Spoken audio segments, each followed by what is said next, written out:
Hi guys, welcome back to my channel. Anganwadi ಕಾರ್ಯಕರ್ತೆ ಮತ್ತು ಅಂಗನವಾಡಿ ಸಹಾಯಕಿ ಈ ಒಂದು ಹುದ್ದೆಗಳಿಗೆ ಅರ್ಜಿಯನ್ನು ಕರೆಯಲಾಗಿದೆ.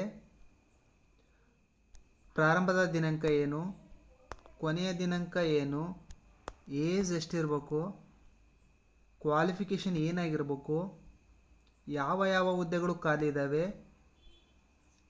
ಮತ್ತು ಸೆಲೆಕ್ಷನ್ ಪ್ರೊಸೀಜರ್ ಯಾವ ರೀತಿಯಾಗಿ ಮಾಡ್ಕೊಳ್ತಾರೆ, ಇದು ಆಫ್ಲೈನಾ ಆನ್ಲೈನಾ, ವೆಬ್ಸೈಟ್ ಅಡ್ರೆಸ್ ಯಾವುದು, ಎಷ್ಟು ಹುದ್ದೆಗಳು ಖಾಲಿ ಇದ್ದಾವೆ ಎಲ್ಲ ಫುಲ್ ಡೀಟೇಲ್ ಆಗಿ ಈ ಒಂದು ವಿಡಿಯೋದಲ್ಲಿ ನೋಡ್ತಾ ಹೋಗೋಣ. ಎಲ್ಲೂ ಕೂಡ ವಿಡಿಯೋವನ್ನು ಸ್ಕಿಪ್ ಮಾಡಬೇಡ್ರಿ, ಕಂಪ್ಲೀಟಾಗಿ ನೋಡ್ರಿ. ಹಾಗೆ ಸಬ್ಸ್ಕ್ರೈಬ್ ಯಾರಾಗಿಲ್ಲ ಸಬ್ಸ್ಕ್ರೈಬ್ ಆಗ್ರಿ. ಲೈಕ್ ಬಟನ್ ಕಾಣಿಸ್ತಾ ಇರುತ್ತೆ, ಲೈಕ್ ಮಾಡಿರಿ. ಲೈಕ್ ಮಾಡಿದ್ರಾ? ಬನ್ನಿ ಈಗ ಒಂದೊಂದಾಗಿ ನೋಡ್ತಾ ಹೋಗೋಣ. ಅಂಗನವಾಡಿ ಕಾರ್ಯಕರ್ತೆ ಮತ್ತು ಸಹಾಯಕಿ ಅಂತಂದೇಳಿ ಎರಡು ತರಹದ ಹುದ್ದೆಗಳು ಇಲ್ಲಿ ಖಾಲಿರುವಂಥದ್ದು. ಪ್ರಾರಂಭದ ದಿನಾಂಕ ಬಂದು 10/12/2025 ಪ್ರಾರಂಭದ ದಿನಾಂಕ ಆಗಿರುತ್ತೆ. ಅದೇ ರೀತಿಯಾಗಿ ಕೊನೆಯ ದಿನಾಂಕ ಬಂದು 9/1/2026 ಕೊನೆಯ ದಿನಾಂಕ ಆಗಿರುತ್ತೆ. ಬಹಳಷ್ಟು ಟೈಮ್ ಇದೆ, ಆರಾಮಾಗಿ ಅಪ್ಲಿಕೇಶನನ್ನು ಸಬ್ಮಿಟ್ ಮಾಡಿರಿ. ಏಜ್ ಎಷ್ಟಾಗಿರ್ಬೇಕಪ್ಪ ಅಂತಂದರೆ 19 ವರ್ಷದಿಂದ 35 ವರ್ಷದೊಳಗಿನ ಎಲ್ಲ ಅಭ್ಯರ್ಥಿಗಳು ಕೂಡ ಅಪ್ಲಿಕೇಶನನ್ನು ಸಬ್ಮಿಟ್ ಮಾಡ್ಬೋದು.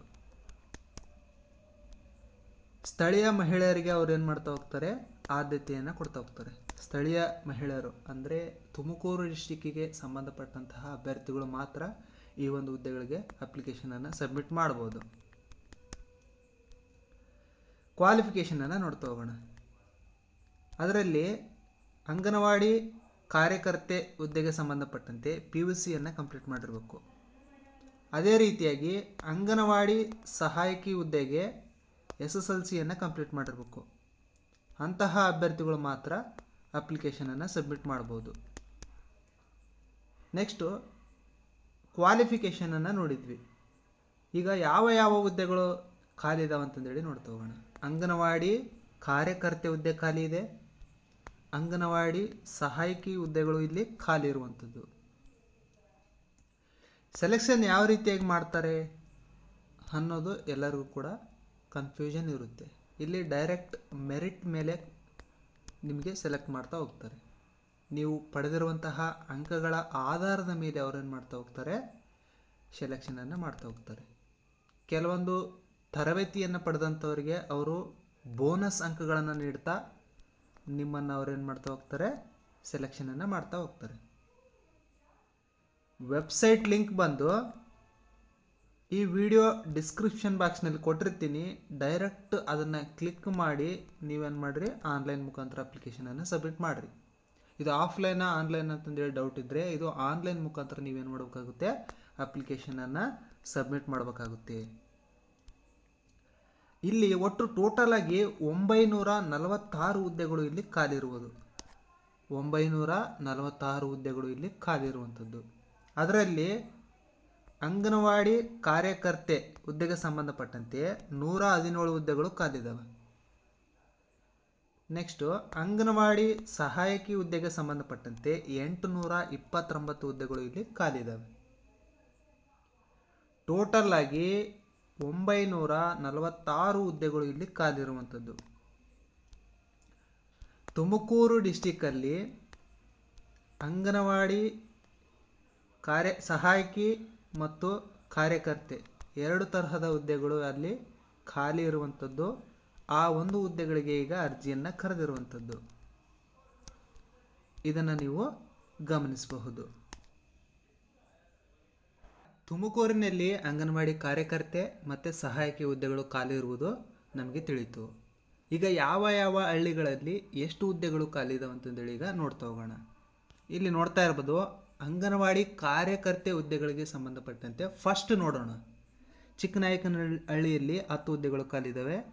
ಅದು ಅಂಗನವಾಡಿ ಕಾರ್ಯಕರ್ತೆ ಹುದ್ದೆಗೆ ಸಂಬಂಧಪಟ್ಟಂತೆ ನಾನೀಗ ಹೇಳ್ತಾ ಇರುವಂಥದ್ದು. ಚಿಕ್ಕನಾಯಕನಹಳ್ಳಿಯಲ್ಲಿ 10 ಹುದ್ದೆಗಳು, ಗುಬ್ಬಿಯಲ್ಲಿ 10 ಹುದ್ದೆಗಳು, ಕೊರಟಗೆರೆಯಲ್ಲಿ 12 ಹುದ್ದೆಗಳು, ಕುಣಿಗಲಲ್ಲಿ 8 ಹುದ್ದೆಗಳು, ಮಧುಗಿರಿಯಲ್ಲಿ 12 ಹುದ್ದೆಗಳು, ಪಾವಗಡದಲ್ಲಿ 7 ಹುದ್ದೆಗಳು, ಶಿರಾದಲ್ಲಿ 26 ಹುದ್ದೆಗಳು, ತಿಪಟೂರಿನಲ್ಲಿ 10 ಹುದ್ದೆಗಳು, ತುಮಕೂರು ಗ್ರಾಮಾಂತರದಲ್ಲಿ 12 ಹುದ್ದೆಗಳು, ತುಮಕೂರು ನಗರದಲ್ಲಿ 5 ಹುದ್ದೆಗಳು, ತುರುವೇಕೆರೆಯಲ್ಲಿ 5 ಹುದ್ದೆಗಳು.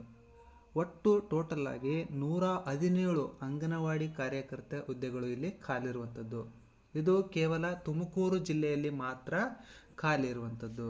ಈಗ ಅಂಗನವಾಡಿ ಸಹಾಯಕಿ ಹುದ್ದೆಗಳು ಯಾವ ಊರಿನಲ್ಲಿ ಎಷ್ಟು ಖಾಲಿ ಇದಾವೆ ಅಂತಂದೇಳಿ ನೋಡ್ತಾ ಹೋಗೋಣ. ಚಿಕ್ಕನಾಯಕನಹಳ್ಳಿಯಲ್ಲಿ 61, ಗುಬ್ಬಿಯಲ್ಲಿ 118, ಕೊರಟಗೆರೆಯಲ್ಲಿ 89, ಕುಣಿಗಲಲ್ಲಿ 68, ಮಧುಗಿರಿಯಲ್ಲಿ 79, ಪಾವಗಡದಲ್ಲಿ 51, ಶಿರಾದಲ್ಲಿ 103, ತಿಪಟೂರಿನಲ್ಲಿ 54, ತುಮಕೂರು ಗ್ರಾಮಾಂತರದಲ್ಲಿ 109, ತುಮಕೂರು ನಗರದಲ್ಲಿ 22, ತುರುವೇಕೆರೆಯಲ್ಲಿ 75. ಒಟ್ಟು ಟೋಟಲ್ ಆಗಿ 829 ಹುದ್ದೆಗಳು ಅಂಗನವಾಡಿ ಸಹಾಯಕಿ ಹುದ್ದೆಗಳು ತುಮಕೂರು ಜಿಲ್ಲೆಯಲ್ಲಿ ಖಾಲಿ ಇರುವಂಥದ್ದು. ಇದನ್ನು ನೀವು ಗಮನಿಸ್ಬೋದು. ಈ ಒಂದು ಹುದ್ದೆಗಳಿಗೆ ಈಗ ಆನ್ಲೈನ್ ಮುಖಾಂತರ ಅವ್ರು ಏನು ಮಾಡಿದ್ದಾರೆ, ಅಪ್ಲಿಕೇಶನನ್ನು ಕರೆದಿದ್ದಾರೆ. ನಿಮಗೆ ಪ್ರಾರಂಭದ ದಿನಾಂಕ ಗೊತ್ತಾಯಿತು, ಕೊನೆಯ ದಿನಾಂಕವೂ ಗೊತ್ತಾಯಿತು. ಸ್ಥಳೀಯರಿಗೆ ಇಲ್ಲಿ ಅವಕಾಶವನ್ನು ನೀಡಿರುವಂಥದ್ದು. ಈಗ ಈ ಒಂದು ಹಳ್ಳಿಗಳಲ್ಲಿ ಯಾರೆಲ್ಲ ಇದ್ದೀರಿ ಕ್ವಾಲಿಫೈಡ್ ಅಂತಹ ಅಭ್ಯರ್ಥಿಗಳು ಈ ಒಂದು ಹುದ್ದೆಗಳಿಗೆ ಅಪ್ಲಿಕೇಶನನ್ನು ಸಬ್ಮಿಟ್ ಮಾಡಿರಿ. ಕ್ವಾಲಿಫಿಕೇಷನನ್ನು ನೋಡಿದ್ವಿ, ಏಜನ್ನು ನೋಡಿದ್ವಿ, ಯಾವ ಯಾವ ಹುದ್ದೆಗಳು ಖಾಲಿ ಇದಾವೆ ಅಂತಂದೇಳಿ ಕೂಡ ಗೊತ್ತಾಯಿತು. ಸೆಲೆಕ್ಷನ್ ಪ್ರೊಸೀಜರ್ ಯಾವ ರೀತಿಯಾಗಿ ಅಂತಂದೇಳಿ ಗೊತ್ತಾಯಿತು. ನೀವು ಪಡೆದಿರುವಂತಹ ಅಂಕಗಳ ಆಧಾರದ ಮೇಲೆ ಅವ್ರು ಏನು ಮಾಡ್ತಾ ಹೋಗ್ತಾರೆ, ನಿಮಗೆ ನೇಮಕಾತಿಯನ್ನು ಮಾಡ್ಕೊಳ್ತಾ ಹೋಗ್ತಾರೆ. ನೆಕ್ಸ್ಟ್ ಇದು ಆನ್ಲೈನ್ ಮುಖಾಂತರ ನೀವು ಏನು ಮಾಡಬೇಕಾಗುತ್ತೆ, ಅಪ್ಲಿಕೇಶನನ್ನು ಸಬ್ಮಿಟ್ ಮಾಡಬೇಕಾಗುತ್ತೆ. ವೆಬ್ಸೈಟ್ ಅಡ್ರೆಸ್ ಬಂದು ಈ ವಿಡಿಯೋ ಡಿಸ್ಕ್ರಿಪ್ಷನ್ ಬಾಕ್ಸ್ನಲ್ಲಿ ಕೊಟ್ಟಿರ್ತೀನಿ, ಅಲ್ಲಿ ಡೈರೆಕ್ಟಾಗಿ ಕ್ಲಿಕ್ ಮಾಡಿರಿ, ನೀವು ಅಪ್ಲಿಕೇಶನನ್ನು ಸಬ್ಮಿಟ್ ಮಾಡ್ಬೋದು. ಈ ಒಂದು PDF ಏನಾದರೂ ಬೇಕಾಗಿತ್ತಪ್ಪ ಅಂತಂದರೆ ವಿಡಿಯೋ ಡಿಸ್ಕ್ರಿಪ್ಷನ್ ಬಾಕ್ಸ್ನಲ್ಲಿ ಟೆಲಿಗ್ರಾಮ್ ಚಾನಲ್ ಲಿಂಕ್ ಕೊಟ್ಟಿರ್ತೀನಿ. ಆ ಟೆಲಿಗ್ರಾಮ್ ಚಾನಲನ್ನು ಜಾಯ್ನ್ ಆಗೋದ್ರಿಂದ ಹಲವಾರು ಅಪ್ಡೇಟ್ಗಳು ನಿಮಗೆ ಸಿಗ್ತಾ ಹೋಗ್ತವೆ. ಆದ್ದರಿಂದ ನೀವೇನು ಮಾಡಿರಿ, ನನ್ನ ಟೆಲಿಗ್ರಾಮ್ ಚಾನಲನ್ನು ಜಾಯ್ನ್ ಆಗಿರಿ. ಈ ಒಂದು PDF ಅನ್ನು ಅಲ್ಲೇ ಕೊಟ್ಟಿರ್ತೀನಿ, ಡೌನ್ಲೋಡ್ ಮಾಡ್ಕೊಳ್ರಿ.